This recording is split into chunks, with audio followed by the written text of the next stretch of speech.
Nouvel épisode, nouvel établissement. Aujourd'hui, c'est au collège Gaspard Malo à Dunkerque qu'Éclat de lire pose ses valises.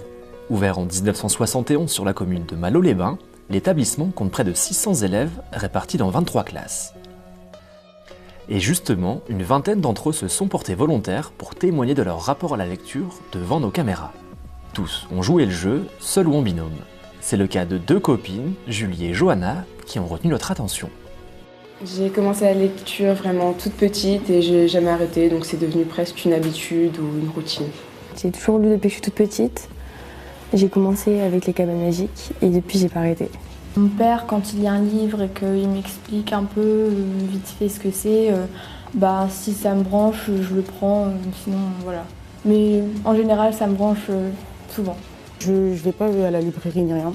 Ici, je prends des livres et chez moi, j'ai une petite bibliothèque que ma mère elle a faite. Du coup, je lis là-bas. C'est quelque chose de fort pour moi, la lecture, donc je suis heureuse. C'est plutôt un loisir pour moi. Je lis le soir quand j'ai le temps, quand j'ai pas trop de leçons à réviser. Et je lis de moins en moins à cause des cours, mais j'essaie toujours de garder un rythme au moins une fois par semaine. J'ai lu la dernière fois La véritable histoire de Noël et il y a eu vraiment ça a été un bouleversement émotionnel. En fait, ça m'a fait bizarre parce que il y avait des passages de joie, de tristesse, de joie, de tristesse. Et ça a fait un peu... Il y avait des moments où j'avais envie de pleurer avec le personnage dans le livre, quoi. Ouais, quand je lis, je suis à fond dedans. Des fois, je lis pas. Je lis pas tout le temps. Mais quand je lis, je suis à fond dedans.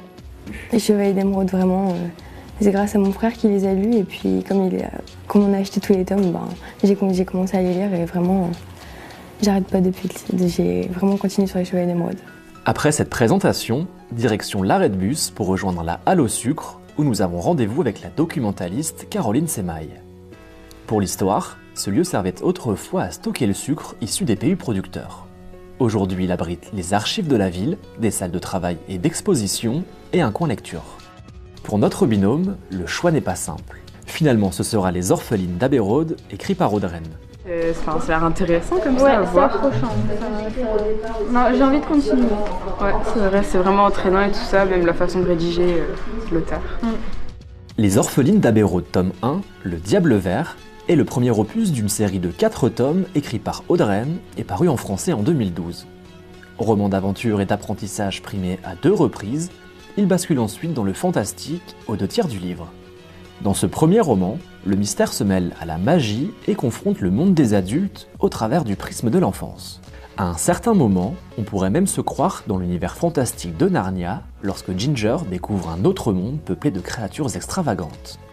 Ce roman, il s'adresse à des personnes qui aiment le fantastique, qui aiment tous les romans autour de la magie, des elfes, des choses un peu qui sortent de l'ordinaire. Et ça s'adresse à des personnes qui ont l'habitude de lire, mais qui ne sont pas forcément enclins à lire des gros bouquins. C'est vraiment c'est accessible, vraiment. 2 semaines plus tard, nous retrouvons Julie et Johanna au CDI.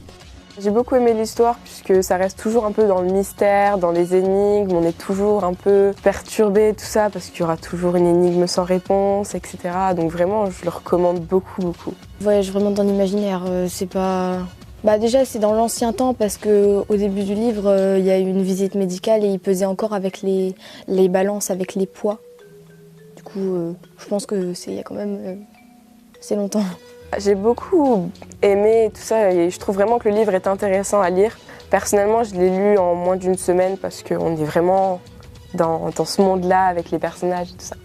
Il était simple à lire et puis l'histoire, j'ai accroché tout de suite. Du coup, non, il était bien. Puis la mise en page aussi, c'était assez aéré et il y avait beaucoup de dialogue. Du coup, j'ai aimé. Et aussi, c'était pas trop lourd. Il y avait beaucoup de détails, mais c'était pas lourd à lire en fait. Je ne connaissais pas du tout l'auteur, mais je me suis déjà renseignée sur les 2 autres tomes. Et du coup, j'ai vu à peu près les résumés et ça a l'air d'être tout aussi bien. Il ne faut pas perdre son âme d'enfant parce que sinon on passe à côté de beaucoup de choses. Et puis, ça fait du bien de rêver de temps en temps aussi. Audreyne est une écrivaine, poète, auteure, compositeur et interprète née à Paris en 1972. D'abord connue pour ses chansons dans les années 90, son premier roman sort en 2002. Mais la maladie de Lyme l'oblige à cesser de chanter 1 an plus tard. C'est alors qu'elle se tourne totalement vers l'écriture. Aujourd'hui, elle est l'auteure d'une 40aine d'œuvres et de recueils de poèmes, dont de nombreux best-sellers vendus à plus de 500 000 exemplaires.